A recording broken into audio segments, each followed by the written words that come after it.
দিয়ে না দেওয়ার কৌশলটা শেষ পর্যন্ত মমতা বন্দ্যোপাধ্যায়ের খুব বেশি কাজে লাগাতে পারছেন না এই মুহূর্তে, নতুন কোনো ছক তৈরি না করতে পারলে। তার কারণ একটা মাস্টার স্ট্রোক দিয়েছে কিন্তু ইতিমধ্যে সংগ্রামী যৌথ মঞ্চ, তার পক্ষে আইনজীবী সুদীপ্ত দাশগুপ্ত, বিক্রম বন্দ্যোপাধ্যায়, সঞ্জিনী দাশগুপ্ত, তারা একটা সরাসরি কন্টেম্প্ট নোটিশ পাঠিয়ে দিয়েছেন রাজ্য সরকারের কাছে। ওদিকেও খবর পেলাম যে মলয় মুখোপাধ্যায়, ফেরদৌস শামীম, তারাও একটি কন্টেম্প্ট নোটিশ পাঠিয়ে দিয়েছেন।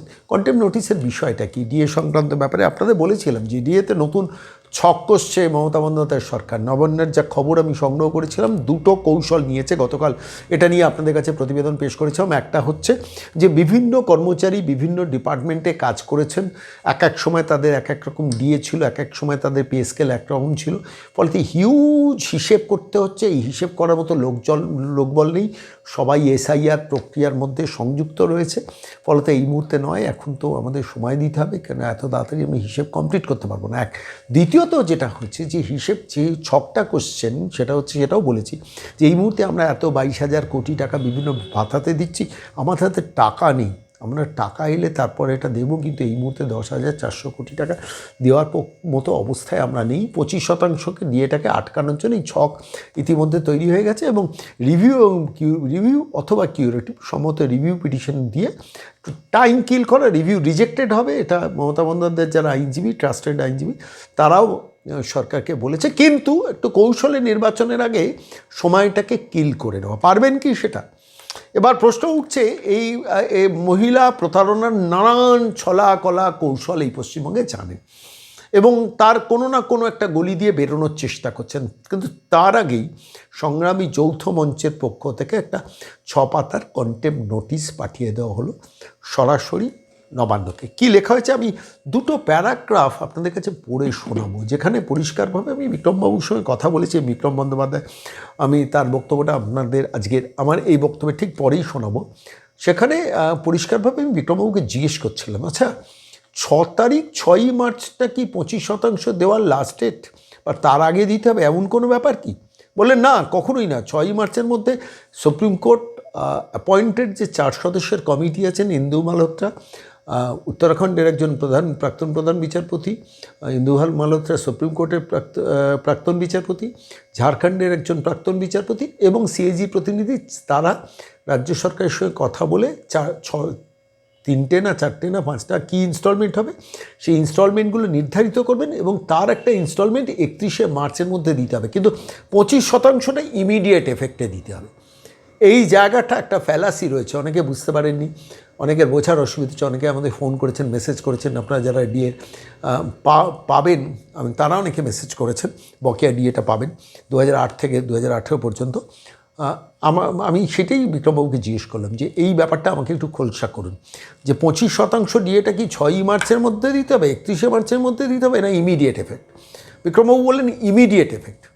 এখনও রায় বেরোনোর পর প্রায় 5-6 দিন হয়ে গেছে, এখনও পর্যন্ত নড়াচড়া নেই। আবার ছক কষছেন ওই মহিলা, প্রতারণা করার নতুন ছক, কল্যাণকে নিয়ে। ওই মার্চ মাসের শুরুতে একটা রিভিউ পিটিশন করে টাইম কিলিং করব, তার আগেই সংগ্রামী যৌথ মঞ্চের পক্ষ থেকে 6 পাতার সরাসরি কন্টেম্প্ট নোটিশ পাঠিয়ে দেওয়া হলো। আমি বিক্রমকে জিজ্ঞেস করলাম যে কন্টেম্প্ট নোটিশটা দিলেন কেন? বলেন দিলাম এই কারণে যে উইথ ইমিডিয়েট এফেক্ট দিতে বলেছে, সরকারে কোনো ভ্রুক্ষেপ নেই, বলতো সরকারকে নোটিফাইড করে দিলাম, তার 3-4 দিন বাদে সুপ্রিম কোর্টকে বলবো যে ওরা এখনও কোনো উচ্চবাচ্চা করছে না।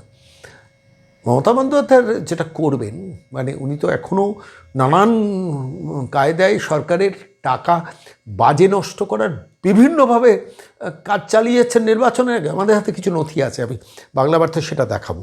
কিন্তু বিষয়টা হচ্ছে যে এইটা করতে গিয়ে যেটা করছেন সেটা হচ্ছে আলটিমেটলি আদালত অবমাননার জায়গায় যাচ্ছেন। আপনারা প্রশ্ন করবেন আদালত অবমাননা এর আগেও করেছেন, সুপ্রিম কোর্ট তো বলেছিল 25% দিয়ে আসুন, দেয়নি তো, মডিফিকেশান অ্যাপ্লিকেশন করে ওই সিংভি সিব্বালদের পেছনে কোটি কোটি টাকা খরচা করেছিল। হ্যাঁ, সেটা আবারও করতে পারে, সেটা আবারও সেই ফাঁদে মানে সেই কৌশলটা করতে পারে, কিন্তু সেই কৌশল এবারে খুব কাজে লাগবে না। কিন্তু জাস্টিস সঞ্জয় কারোল, জাস্টিস প্রশান্ত মিশ্র ওই কারণেই 6 মার্চের মধ্যে কমিটির ডিসিশন জানাতে বলেছেন। সেই কমিটির ফার্স্ট ইনস্টলমেন্টটা 31শে মার্চের মধ্যে বলেছেন, আর 25% দিয়ে এখনই দিতে বলেছেন। এবারে এখনই যেহেতু 6 দিন 7 দিনের মধ্যে কোনো স্টেপ নিল না, সেই জন্য কন্টেম্প্ট অ্যাপ্লিকেশনটা সংগ্রামী যৌথ মঞ্চের পক্ষ থেকে, ভাস্করবাবুদের পক্ষ থেকে, সুদীপ্ত দাশগুপ্ত, বিক্রম বন্দ্যোপাধ্যায়, সিঞ্জিনী দাশগুপ্ত, তারা সিঞ্জিনী তরফ থেকে এটা পাঠিয়ে দেওয়া হয়েছে। আমি সেই কপির শুরুটা আপনাদের পাঠাবো। সিঞ্জিনী চক্রবর্তী, মাফ করবেন, তার পক্ষ থেকে অ্যাডভোকেট অন রেকর্ড, মানে তাদের তরফ থেকে পাঠানো হয়েছে। 4 নম্বর এবং 5 নম্বর প্যারাটায় আমি একটুখানি আপনাদের পড়ে শোনাচ্ছি, যেখানে পরিষ্কারভাবে বিক্রমবাবু, সুদীপ্তবাবুরা বলছেন যে that in judgment and order dated 5th February 2026 it has been specifically inter alia directed by the Honorable Supreme Court to immediately release 25%, বলছিলাম যেটা ইমিডিয়েট 25% রিলিজের জন্য বলেছেন, release 25% on the amount due and payable to all the employees in terms of the interim order dated 16 May 2025 passed by the Honorable Supreme Court। 5 নম্বর প্যারাগ্রাফটাতে বিক্রমবাবুরা লিখছেন that even after having specific knowledge of the aforesaid Solomon order, you have deliberately and willfully not complied with the said judgment and order dated 5th February 2026 by way of releasing 25% of the amount of dearness allowance due and payable to my client. Further, you have also not taken any step to comply with the directions as contained in paragraph 59 of the judgment and order dated 5th February 2026. অর্থাৎ এইখানে দাঁড়িয়ে পরিষ্কার যে immediate এফেক্টে 25% দেওয়ার কথা। এবার একটা প্রশ্নের উত্তর আমি আপনাদের কাছে দেব। আমি গতকাল এটা নিয়ে প্রতিবেদন করেছিলাম যে 25%-র জন্য হিসেবের দরকার নেই। আপনি অ্যাডহক একটা টাকা দিতে পারেন, যে অ্যাভারেজ যদি একজন মানুষ 1 লাখ টাকাও পান, তাহলে 25% হলে 25,000 টাকা হয়। তো যে মানুষের হিসেব করতে আপনার টাইম লাগবে, কারুর যদি 1,70,000 হয়, কারুর যদি 2,70,000 হয়, তাহলে 1/4 হিসেব করলে 1,70,000 একরকম হবে, 2,70,000 আরেক রকম হবে। সেটা যদি কম বেশি হয়, সেই টাকাটা তো ইমিডিয়েটলি পেমেন্ট করতে হবে। আপনি ধরে নিন 3 লাখ টাকা, তাহলে আপনার 75,000 টাকা ইমিডিয়েটলি পে করতে হবে। এবার 75,000 টাকা যদি 2,70,000টা 2 লাখে নেমে যায়, তাহলেও তো সেখানে যে 2 লাখ টাকা তো দিতে হবে দিনের শেষে, সেখান থেকে 75,000 টাকা মাইনাস হবে। এই ক্যালকুলেশনে প্র্যাকটিক্যালি 25% দিতে গেলে কিন্তু কোনো হিসেবের দরকার নেই। হিসেবটা পরে করলে, হিসেব কিন্তু রাজ্য সরকার সব করে রেখেছে। আমি আবার বলছি, বিভিন্ন আন্ডারটেকিং থেকে আমি খবর পেয়েছি, বিভিন্ন সরকারি বডি থেকে খবর পেয়েছি, অলরেডি অ্যাকাউন্টস ফাইনাল হয়ে গেছে রাজ্য সরকারের। কিন্তু প্রতারণার কৌশল নেন তো এই মহিলা, তিনি প্রতারণা প্রত্যেকটা মিনিটে করেন বাংলার সাধারণ মানুষের সঙ্গে। তিনি এখন নতুন একটা ছক তৈরি করার চেষ্টা করছেন, সেই গলি দিয়ে যাতে না বেরোতে পারেন। সংগ্রামী যৌথ মঞ্চ, সুদীপ্ত দাশগুপ্ত, বিক্রম বন্দ্যোপাধ্যায় মাঝপথে দাঁড়িয়ে পড়লেন। আমি আজকে সরাসরি বিক্রম বন্দ্যোপাধ্যায়ের বক্তব্যটা এই প্রসঙ্গে আপনাদের শোনাবো। বিক্রম দা নমস্কার, সন্ময় বলছি। হ্যাঁ নমস্কার সন্ময়, বলুন। বলছি আপনারা কন্টেম্প নোটিশ পাঠালেন সংগ্রামী যৌথ মঞ্চের পক্ষ থেকে, খবরটা পেলাম। আমার প্রশ্নটা একটা অন্য জায়গায়, সেটা হচ্ছে সরকার তো একটা ছকবাজি করছে রিভিউ কিংবা কিউরেটিভের জন্য ডিএ মামলায়, অর্থাৎ টাইম কিল করার জন্য, কিন্তু আপনাদের কন্টেম্পটে তার সঙ্গে কন্ট্রাডিক্ট করছে কি ব্যাপারটা কোনোভাবে? না না, কোনোভাবে কন্ট্রাডিক্ট করবে না, কারণ 25% দেওয়ার কথা ইন্ট্রিম অর্ডারে অলরেডি সুপ্রিম কোর্ট বলে দিয়েছিল। সেটাই ইমিডিয়েট এফেক্টে সুপ্রিম কোর্ট ফাইনাল জাজমেন্টে 5th ফেব্রুয়ারির জাজমেন্টে বলেছে। তাই সেটা এখনো দেয়নি, সরকার গড়িমসি করছে। তাই জন্য আমরা কন্টেম্প নোটিশ করেছি, আজকে নোটিশ ছেড়ে দিয়েছি আমরা। আশা করি সোমবার বা মঙ্গলবার দিন কন্টেম্প নোটিশ পেয়ে যাবে। তারপরে আমরা 4-5 দিন দেখব, যদি তারপরে যদি এটা সরকারের টনক না নাড়ে, আমরা সোজাসুজি সুপ্রিম কোর্টে কন্টেম্প পিটিশন ফাইল করে দেবো। আচ্ছা, একটা কথা আমাকে বলুন, একটা জেনারেল পারসেপশন আছে যে 6ই মার্চের মধ্যে বোধহয় এই 25% দিতে হবে, সেটা কি?